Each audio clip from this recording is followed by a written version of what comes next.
Hello, ladies and gentlemen, and welcome back to the UKLC. We're getting ready to go into our first game of the day. This is Viperio versus Enclave. Heading in towards that picks and bans. I kind of hinted on it a little bit on the, just before the before the game started. I actually want to see this Jinx get banned away from Kunkum. I want to see him get kind of forced off onto maybe something a little bit different. Yeah, I think it's reasonable. I think given the performances that Kunkum has actually been able to pull off on this Jinx, he's been given a lot of free lanes, I feel like. So I also think that he had three games of Jinx in the UKLC as well. I'll have to double check that, but definitely at least had two.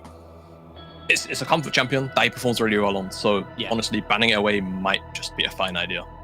It's interesting though, because I feel like Jinx is probably the last of their warriors at the same time. Like it's an interesting one because I'm like, maybe they should ban the Jinx, and then I think Kali exists. We've seen a lot of priority on the Karma. Lulu as well as another pick, but we see it so much of at the moment in the ban phase anyway. Yesterday on the NLC, it was fresh in Akali through all day, and we'd seen a fresh banned pretty much every game leading up to yesterday, with a couple of games where he'd like slip through. We got to see him kind of come out, and you really see the strength of it. It's so hard to find a pick on a champion when the fresh is there, because the Lantern comes in, pulls you out to safety, and you don't really want to follow that far anyway. It's I'd like to see again the fresh get banned. I think it's something we've just seen so many times yesterday, and we're seeing why it's so strong.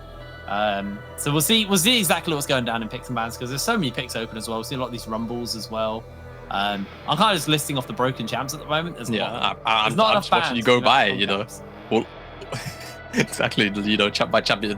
There's literally about 5 broken champions in almost like every single world at the moment. So you can kind of just go on one and list them. But yeah, again, I think for especially talking about Viperio banning champs away from Enclave, particularly look at things as well like the Seraphine. I don't know why I slipped my mind. Yeah.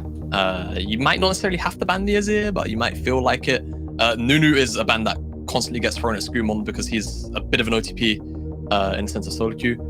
I remember doing research leading up to week 1. I don't think he's actually played Nunu in competitive, as far as I'm aware, or at least very recently he's not played it in competitive. So the fact that he still draws bans is very good.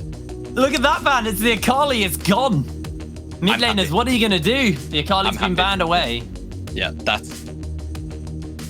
thank you very much, Viperio. I mean, they've been watching a lot of pro play recently, and yeah, very clearly the champion strength is just through the roof. So we see so much of the Akali at the moment. Now the Twisted Fate getting banned away. We've seen a bit of a rise in the Twisted Fate, typically as a counter pick to the Akali. The bully's pretty heavily in lane. You can also kind of put pressure on the map for your destiny, but I'm just going to ban that away. Don't want to give that over to Topi, as they are now banning away the next champion, which is the Karma. I don't know why I'm talking like this. I completely had a brain fart on what I was doing.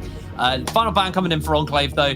There's a lot of power picks open still. They got the Gwen, the Viego, the Rumble. There's a lot of champions that are left open, and they are going to take away Kunkum's Jinx. Okay. So this is a game with a lot of power picks open and available, and I'll be interested to see what the attention is on the first ban. Whether or not they just blind lock in the Viego or something like that.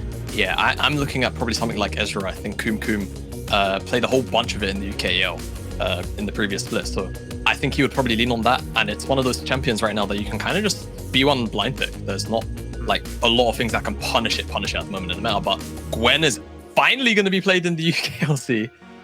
Jake, you're going to get to cast a Gwen game.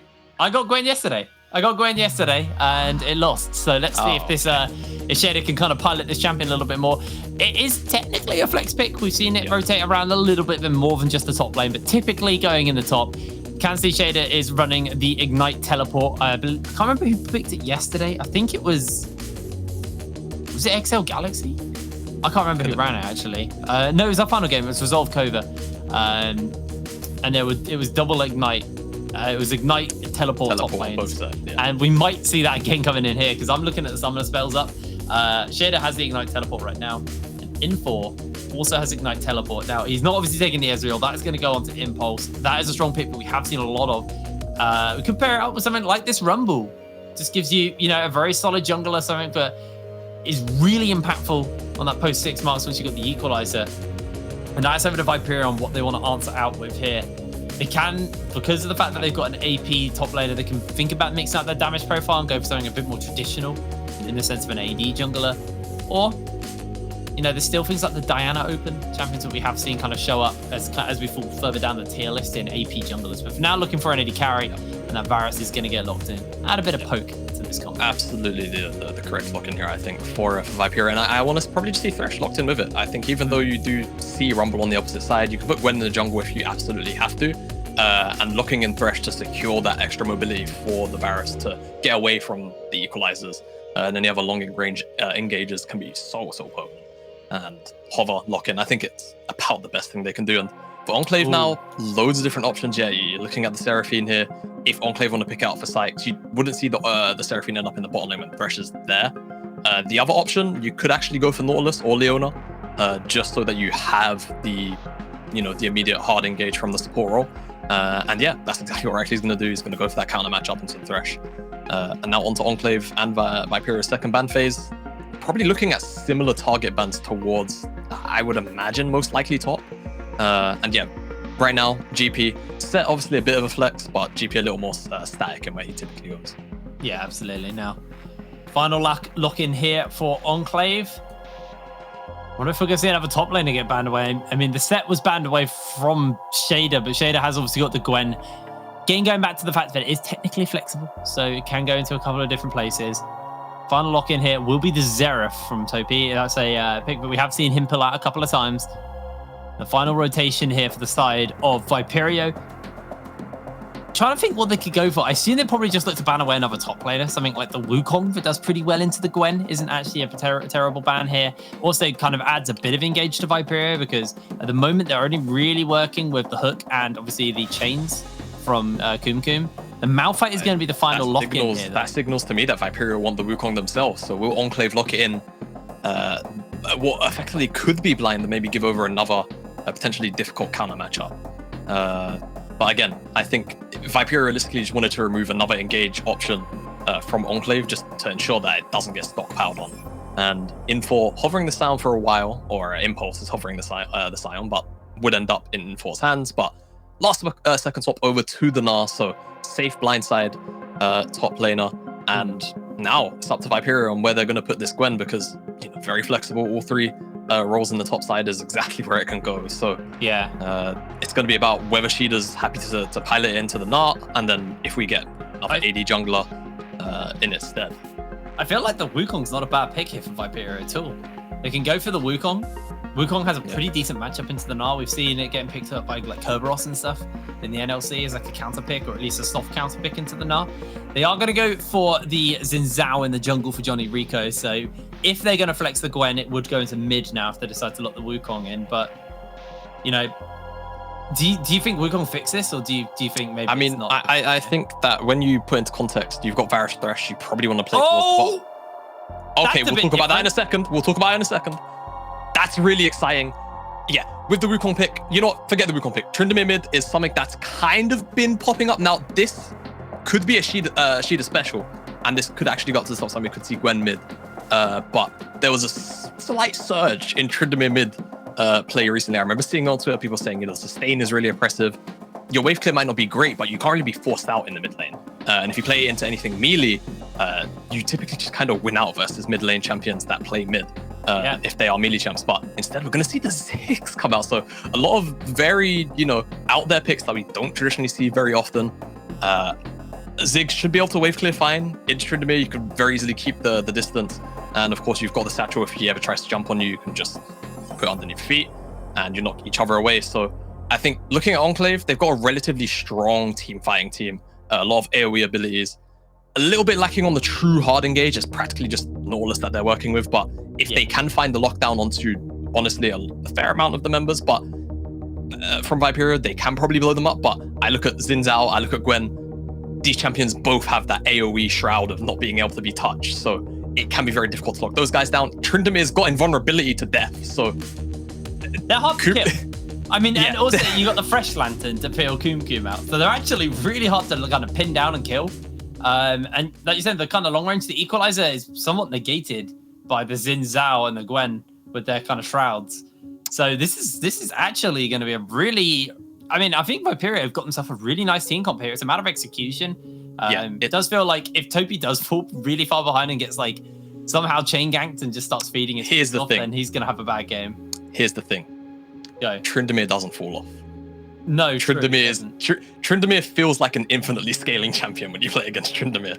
What's the build at the moment for him? Do you go Stride Breaker or is it just no? So it's crit. It's crit still, as far as I'm aware.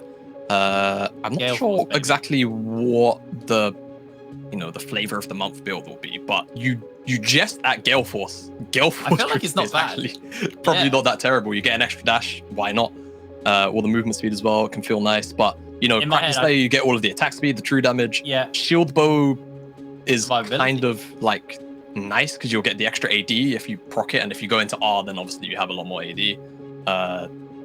So yeah, we'll have to track Topi's build here, obviously, but I think, like you say, Viperio, it's a matter of execution. They've got one very unconventional mid laner. They've got a Xin Zhao, and they've also got a Gwen, so they need to execute somewhere, and I think they've got a very strong bottom side to play towards. It's going to be difficult to play into what is effectively going to be, Ezreal and Nautilus at the end of the day. It can be a hard lane to punish, but when you've got all of this hard TC, I think we're looking at a game where they're going to be playing towards the bottom side. Yeah, I think the hard CC is going to be problems. I mean, when you think about things like the Nautilus being able to lock up a Tryndamere, it is a ghost pick up here for Topi on the Tryndamere, so the kind of standard one where he just presses Ghost and runs into you. And one of those things where I think a few people sometimes forget about with Ghost is when you get an assist or a takedown, you get the Ghost reset. So you get extra time on the Ghost. And actually, in a team fight, you can start with Ghost and end the team fight with more Ghost than you started with. It's really crazy if you get a snowballing fight like that. Ghost is I won't call it underutilized summoner spell. I just think that other summoner spells are a little more powerful. Especially when you think about the mid lane meta, teleport just kind of dominates it. Sometimes you'll see, ignite, maybe exhaust, depending on the matchup.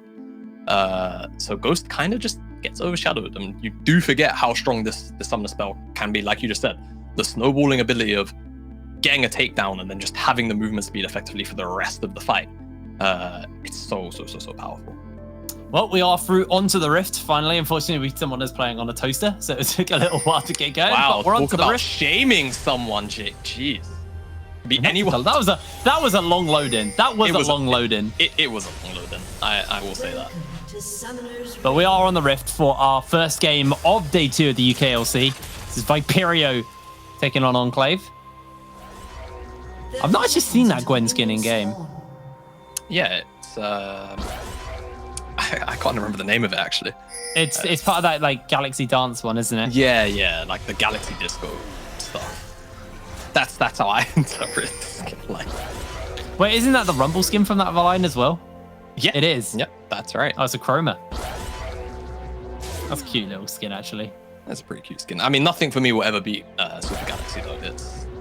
It's the classic, right? The Super Galaxy is Super Galaxy is basically his default skin. Let's be real. Yeah, it's like Muay Thai Lee Sin before Lee Sin had loads of other skins. If you're running Lee Sin that wasn't Muay Thai, it's kind of weird, bro.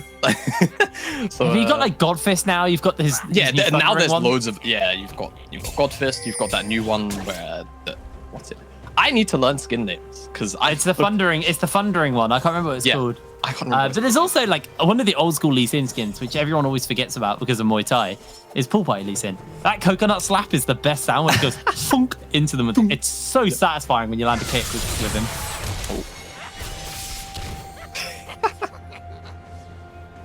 I expect to see that quite a lot in this lane. Yeah. It is gonna be a very. It's gonna be a curious lane to track. I'll put it that way. Like I said, Tryndamere, he's very hard to poke out. Very curiously, Topi actually... Oh, okay. Yeah, There's one of the very obnoxious things about Tryndamere, the RNG crits, but, so much sustain in this kit. Interestingly, has popped his pot already. I'm not entirely sure why. But with the runes, you go things like Second Wind, and with the Doran Shield, you just get so much base sustain that you can already see it's healed him for 67 points of health. By the second wave. So it will stack up over time, and with the Doran Shield, it will be very, very hard to knock him out of lane. Looking at the junglers though, Johnny Rico going for a near full clear at the moment, but both the junglers going to end up on opposite sides of the lane, of the map rather. Johnny Rico going towards the lane with his priority to make sure he can secure the Rift Scala. Skumon pretty much doing the same. Now secures priority early on into Gwen, so just going for the full clears here.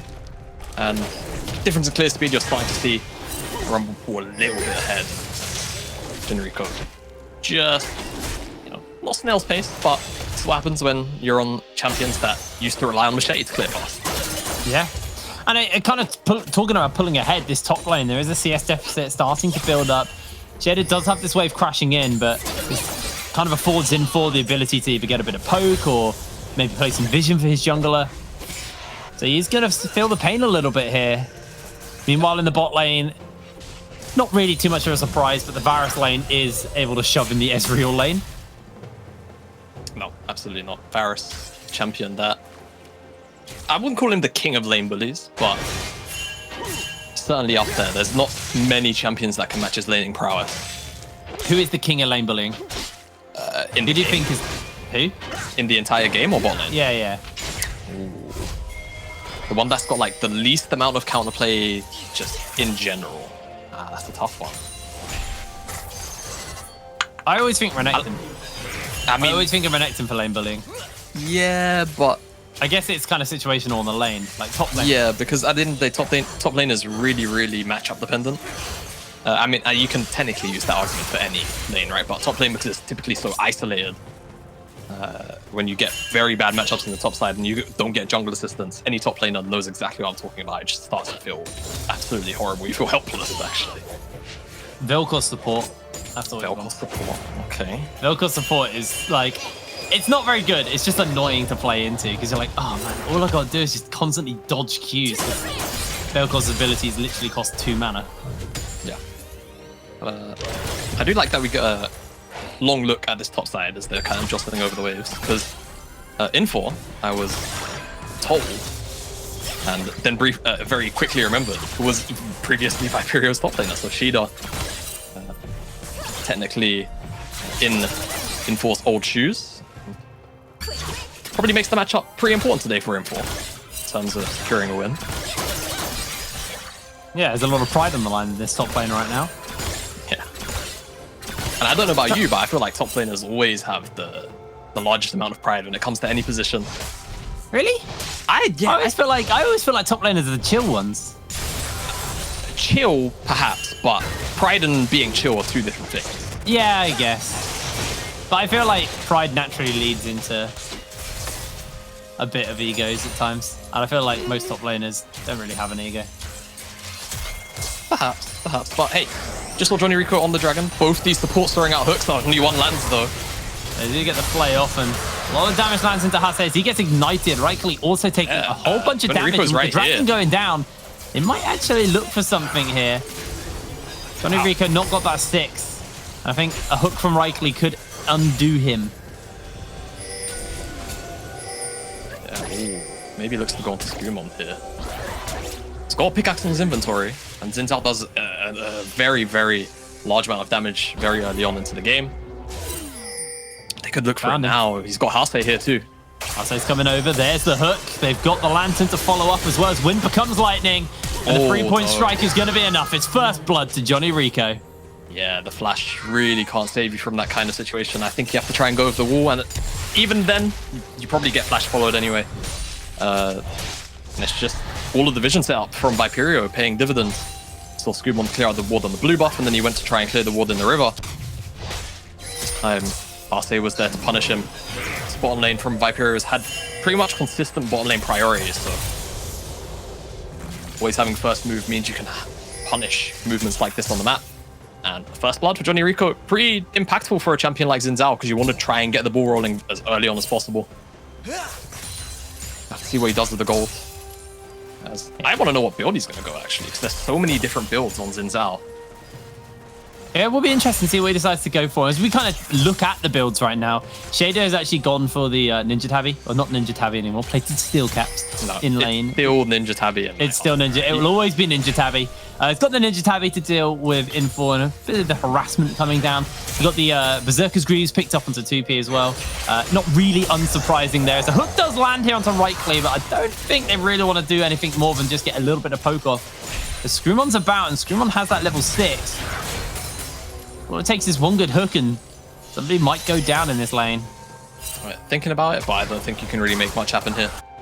And Viperio even going to freeze the lane, so not much really going to go on in the bottom side. At this point, they're actually seeing Viperio. They're pulling ahead 700 gold right now over Enclave, and a little bit of this is just down to the fact that they got that first blood, to be honest. It's entirely down to the fact they got that first blood. You can see the gold differences. 400 up for Johnny Rico. Got a gold lead growing in the bot lane as well. So it's not a massive amount of gold lead. It's not anything that's going to change the state of the game right now, but Johnny Rico is back onto the map as it looks like they're setting up for an early Rift Herald here. They've rotated Assay over to make sure that they can try and secure this, while they're making sure Kun Kun can stay in the bot lane, pick up solo experience and solo farm. Rightly is also rotated over, but that ward not been spotted out yet. I think this Rift Herald is just gone down in favor of Viperio. Yep, real nice, honestly. They managed to leave Kun Kun in the bottom side of the map. He's going to get all of this solo XP for a little while. And Info is going to rotate down here, and it's just going to be a pretty whatever bottom side matchup. They're not really going to be able to push each other out. So you call that a win for Viperio. They pick up the Herald. This Varus is going to be slightly accelerated in XP temporarily.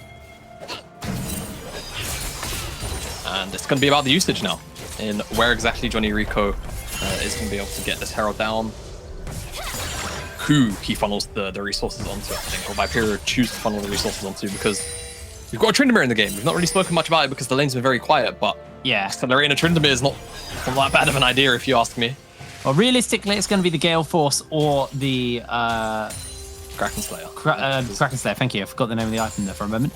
Gale Force or Kraken Slayer, providing he goes crit. I assume he will because the champion loves crit. Now, and I will say, Pickaxe can build into Blade of the Ruined King, so... Oh, yeah. Fork as well. And the Whip if you want to go like Stride Breaker or something. Yeah, so... There's a few options on his build path right now, but it looks like we are fishing for a bit of action as Info comes in. The hook is beautiful, and the equalizer even better. Super Mega Death Rocket will land onto Johnny. He does jump through for the moment as the True Shot Barrage won't even tickle. Hassay's out for safety, and the needlework from Shader is absolutely disgusting. He snips his way through, giving the members of Enclave a haircut, and Screwmond will fall. That was 2 kills from Viperio, beautifully executed. Yeah, and that's just some of the strengths of these champions coming through here for Viperio. You saw the Ultimate Shroud from the Xin Zhao denied him from going down to the True Shot Barrage, and then once Shida actually teleported down, he just didn't take damage for so long because his W was denying so much return damage away from Enclave. I mean, they were on the retreat anyway, but take a look at this Ultimate as it comes down from Johnny Rico. He stops taking damage from the Equalizer, he doesn't take damage from the True Shot Barrage, and that keeps him alive. And then you can see, I mean, Enclave, they're realistically on the retreat, but you can see all of the Spell Immune coming out from Gwen. You just can't damage her. They're not inside trying to actually duel her. Viperio went out really big, and they even get the Dragon on the back end of it. Might lose somebody, but I say that. Looks like Rightly may just pay the ultimate price. Down he goes into Davy Jones's lock. Oh my god. Oh, okay. All right, It's been a long day. Yeah. Also had a very big scare before broadcast, so I understand. They're a bit shit. Stressed about your bloody internet. That's what it is. Yeah, I know. For context, my internet's not been too great, guys, for the last few weeks or so. Hopefully it'll be fixed by next week, but yeah, dropped out about 10 minutes before the broadcast and gave everybody a heart attack. But fortunately we're here. You need to have a chat with MC about that. Yeah, I've tried. I'm gonna talk again. So let's take stock of where we are right now in the game, because the gold lead has now swung in favor pretty convincingly of Viperio. They got themselves 2 dragons as well. You can see kind of where the gold is, but I actually want to go back to the items and see what completed items we got, because we got the Gore Drinker now finished up. Shader going in for the Riftmaker as the first item with the Leeching Leer finished up. We've seen a couple of different builds. We talked about a couple of different builds. Some people do go for the Nash's Tooth first, but this is going to be the Vamp build straight the way, and then almost got that Prowler's Claw finished up onto Kum Kum. If we go over to the side of Enclave, though, they're sitting on components right now. They've got the Whip, they've got the half-bound axe onto Info, but outside of that, it's just components. Yep. And for Viperio, it's about how they can try and abuse some of the difference in items here, as has a lot of true damage. It's going to be returned a bit by Info, who's slowly stacking up Mega, but I don't think you want to necessarily commit right there. You don't have enough information. And take a look at the minimap. Enclave are all on the bottom side right now, so nice little bit of restraint. But yeah, and for Enclave, waiting out, trying to sort of stem any bleeding they can, get to those core items, and then start making things happen on the map. You want 2 items on Ziggs, you want 2 items on Impulse on this Ezreal as well, so it's going to be a little while. Shader actually is about to get that Ignite back. Actually, he has the needlework. Here comes 2P. They get that last bit of needlework in, but it's not enough to actually finish off the kill onto N4, as he will eat a couple more needles. That's a very cute skin, actually, when the ult's on. Yeah, it's not that bad. I will say I feel like I do like base Gwen better. I think I prefer base Gwen. I actually really like base Gwen's design. I know a lot of people are like, oh, she's not spooky enough. But, you know, she's a doll at the end of the day. That's creepy enough as it is. You get Coraline vibes from her. Do you remember Coraline? Do you ever watch that? Is that like the show with the... No, it's a movie. It's a... what is it called? Like a stop-start animation movie. Yeah, that's what... Oh, okay. I thought it was a show. I never knew it was a... That's a movie. It's a really good movie, and it's a creepy movie for a kid's movie as well. It's a really creepy kid's movie. They've all got buttons sewed into their eyes. And the original story it's based on, because it's, you know, a bit like most Disney things, even though it's not Disney. Oh, hold on. Shader has to pop the ulti, pop the Halide Path here, but he's okay. Yeah, going back to Coraline, it's super creepy because it's based on like a old like German fairy tale or something, a lot like the other Disney films and Disney films are in general. But the original one's really horrifying. Actually, it's really horrible. It's a really good film. I'll have to give it a think.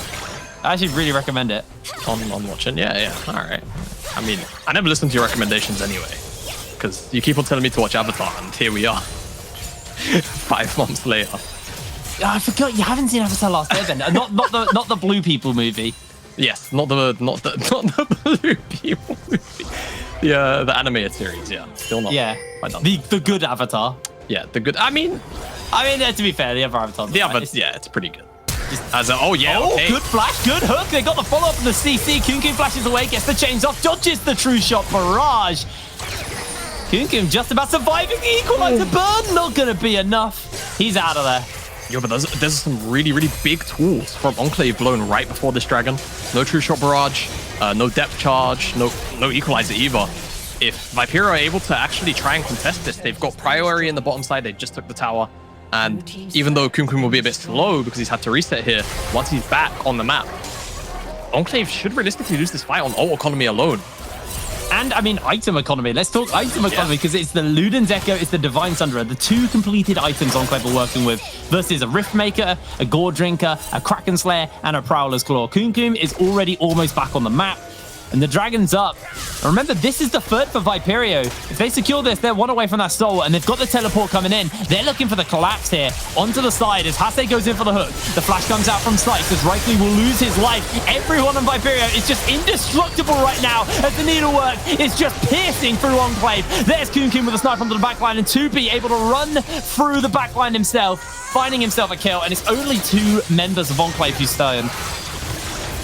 Honestly, I think after you go for the pick on Kunkum, you just should know you're not going to be able to pick up this dragon. It sucks, but you don't have the ultimates to stand up to Viperio right now. I think the better play definitely would have been to go to the Herald, but I mean, Viperio, they're there to fight because they know that they can and they've got the IM advantage. They use it absolutely perfectly.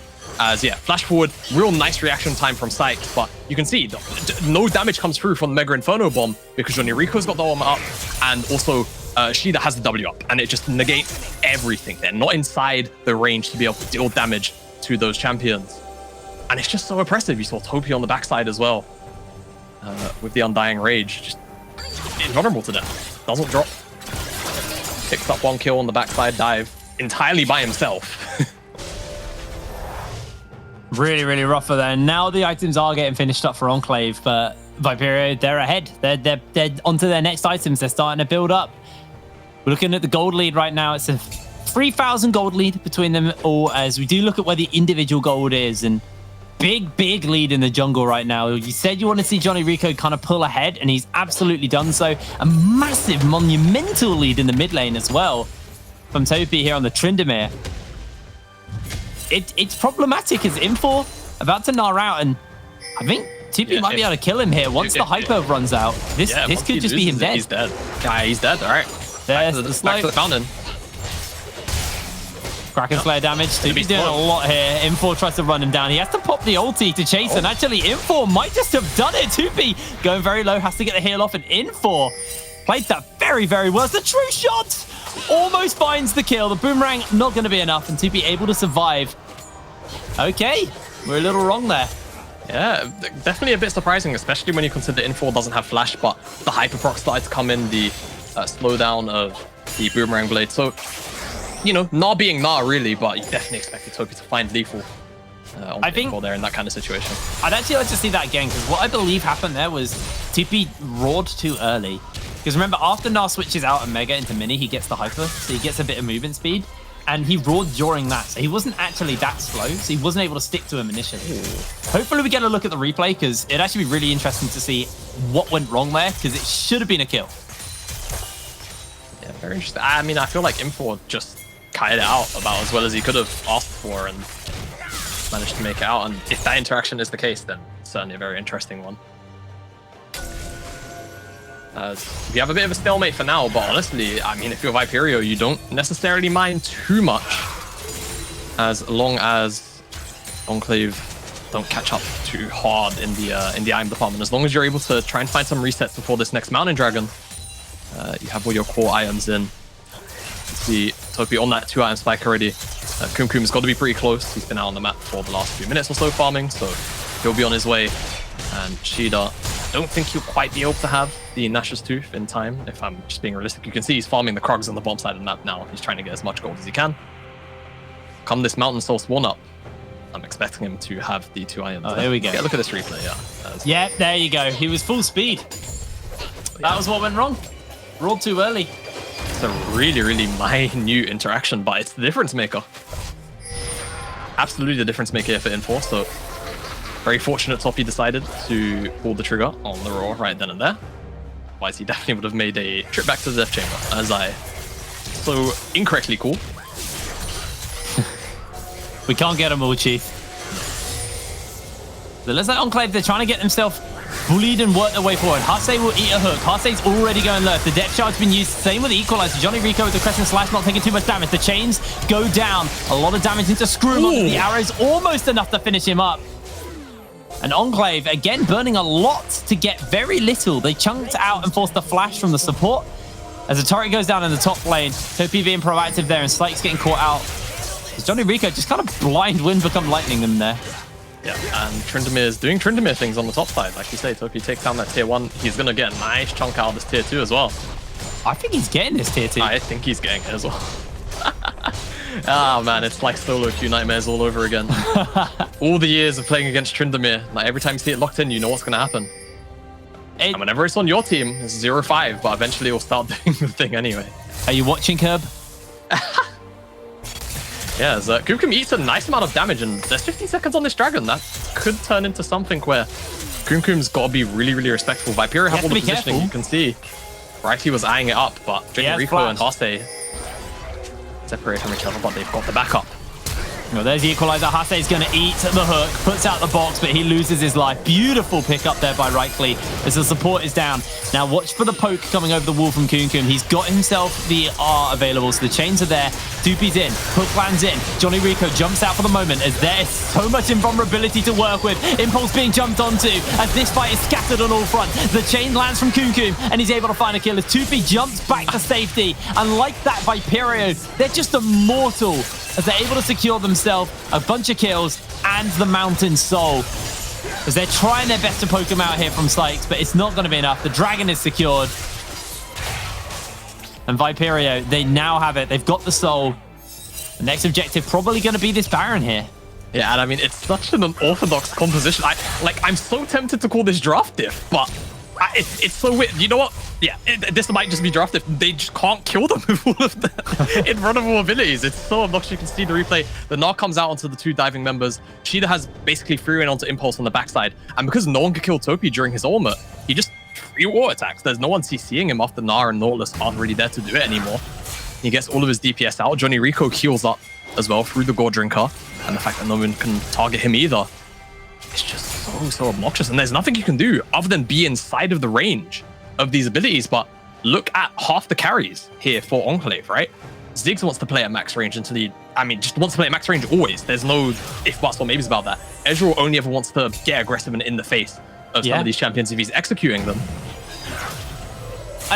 It's rough. It's really rough for them right now. They've got the 2 items you want on your Ezreal, but 2 items on Kumkum as well. He's also going to have really obnoxious poke. Obviously, his arrow is a little bit slower than the Ezreal Qs and on a slightly longer cooldown. So it's a bit easier for Impulse to try and find that poke, but you've got a 2-item Tryndamere working on that 3rd, which will be that Essence Reaver as the final, well, the 3rd item for him. I mean, he gets even more cooldown reduction, even more spinning. He's going to be really hard to deal with. It could also be Navori Quick Blades. So. Oh, yes, it probably is. I forget that item exists. There's very few champions that can use it well, and I mean, I play one of them. That's really bad. Yeah, and Enclave, I mean, they've dropped the blue ward now. People are starting to rotate over. But, I mean, if Viperio wanted to, they could have committed a lot more onto that Baron, I feel. Just fishing. I mean, yeah, fishing. If we could get I mean, there might be a pick here. I'm actually not sure. But yeah, just very briefly, you can see Enclave have no vision. They're going in for the knockoff. Screwman jumps away. That's a lot of damage coming out. Topi able to find the kill like that. And that's the pressure of it, right? Because Scumont has to check. He doesn't know what's going on. It's complete darkness. And none of the other Enclave members seemed interested when he did it. So it's basically just an isolated death for nothing. And now, Viperio, I imagine they should secure this Baron. It would take an absolute miracle for Enclave to make this. Oh, beautiful. They're jumping in. They get the pop like that. They go down. Johnny Rico coming in. The teleport's there. And to be able to survive thanks to his passive, he gets himself a killing spree. Will fall at the tail end as the shutdown was picked up, but Shader will chase Impulse down, and with the needlework and the ignite, Impulse getting a beautiful new haircut as he's sent back to the barbers. Shader will just about survive this one for now, but Screwmont will find himself a shutdown, but the ultimate price is the Baron Nashor. Maybe a little bit too greedy from Shader. Yeah, definitely. He was worth a shutdown as well, so certainly wasn't that worth it. Screwmont, I mean, he's coming back, but I think he's going to be a bit easy about to donate another kill. Oh no! Screwmon, not like this. FF it, man. FF it. That's the Swift one. That's one of those ones where you just type it in chat and then you should mute all if you're Screwmon. That was not a play, buddy. It's very tough though. You can understand the thought process. He wants to see if there's maybe something he can salvage, but it all starts off with Screwmon getting picked off. He flashes away, but too much GC, too much slowing, too much sticking power. Again, another death sentence over the wall onto Sykes and all of the disruption. You can see Kumkum on the bottom side just auto-attacking before he can eventually throw out a piercing arrow, but he doesn't even need to. And Cheetah, yeah, like we kind of mentioned, goes a little bit too ham for Impulse, but hey, at the end of the day, I don't think it's going to equate to much here for Enclave. As one last death sentence to seal the deal. Starts with Screwmon, that ends with Screwmon. Baron in the pockets of Viperio. You must be feeling a little silly right now, mate, as you voted for Enclave in this game. Ah, yeah. Very true. Very true. It's a fair amount of points coming in from Kumkum. You can see the gold graph, which is a little faded on your screens, but it is there. Pretty significant. Gold lead right now is 9,000 to the side of Viperio. Got 3 items on pretty much everyone. You were correct. It was the Navari Quick Blades. Does make a little bit more sense. Yeah, very strong item on Tryndamere. You can basically eat permanently with all the crit. You can see the amount of damage coming out of Johnny Rico as well. And yeah, it's starting to get to that point where it might be insurmountable. And Viperio, they can just hold out. It's only another minute until this Elder spawns. They bring Enclave into a fight. And it will take nothing short of a miracle for Enclave to actually win out. You can see just holding the lines really high up here, Viperio. They know the position they're in. Yeah, they're very comfortable to try and close this game out. It's just going to be a matter of waiting it out for now. Wait until they pick up this Elder. And probably to close the game from there. As rightly, just going to take a little bit of poke from Kun Kim. Kun Kim actually gone for the Umbral Glaive instead of something like a... what's the item we always see? Anyway, I'm going to hold about that because Shader looks to jump in. I'm having a complete brain fart. Grudge. Shroud's Grudge. There you go. There you go. Man, what's wrong with me today? It's been a long week. It's been a long, long week, friend. It's about to get longer too. It is. Yeah. Elder's up pretty much, so let's see what Enclave can achieve here because they've got to fight it. Really do or die. Has to be a miracle. We've seen some good flash hooks from Rightly, but Rightly gets hooked by Hase, and Johnny Rico instantly goes in. The equalizer's on and the burn is there, but here comes the backup on to the front as Enclave are slowly but surely getting taken out. Kun Kun finds himself a couple of kills like that, and on the back, Toby is doing so much work. Shader takes down the next one, and Infor and Sykes are just running. They are scattered to the wind by Viperio. Yeah, it's been gone for a while.